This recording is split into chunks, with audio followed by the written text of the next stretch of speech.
छ हेर्नुहोस् न पहिला यहाँबाट यसो ऊबाट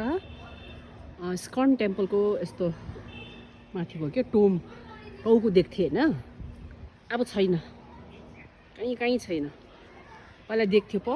परसम्म देख्थ्यो त्यहाँदेखि यो साइडमा चाहिँ कर्सङको हिल पहाडहरू देख्थ्यो यहाँबाट हो यस्तो यस्तो अब हेर्नुहोस् न छैन although it's sunny day but again still it's not clear due to air pollution यति माया लाग्दैछ कि हेर्दाखेरि हेर्नुहोस् सिलगढीको हालत देख्दैन यो यस्तो उयो छ तपाईँको फग के हो डेली जस्तै नि अब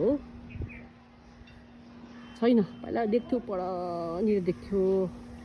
स्कन टेम्पलको टाउको चाहिँ देख्थ्यो है टप उसको देख्थ्यो त्यहाँदेखि यता सबै यसरी कर्सङ पहाड देख्थ्यो अब केही देख्दैन रहेछ दुःख लाग्यो सिलगढीको पनि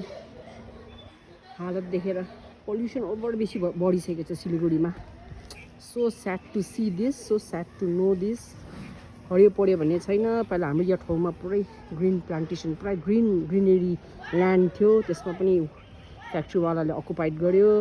देन ठुल्ठुलो कन्स्ट्रक्सन भयो द्याट साइड त्यो सबै फ्याक्ट्री हो है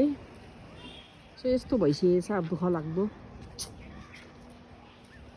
फेरि यहाँको मान्छेहरूलाई अवेरनेस छैन क्या अब ग्रिनरी इज भेरी इम्पोर्टेन्ट है प्लान्टेसन चाहिँ गर्नुपर्छ हरियो पऱ्यो सफा राख्नुपर्छ सराउन्डिङ छैन जहाँसुकै कुडा हेर्नुहोस् नि जहाँसुकै उनीहरूको डम्पिङ यस्तो छ सिलगढी चाहिँ पहिला त सिलगढी भन्दा आउनु मन लाग्थ्यो अब त यस्तो देखेर चाहिँ चिसो खाँदै माथि नै बस्नु रहेछ बेस्ट फर हेल्थ हुन्छ साथीभाइहरू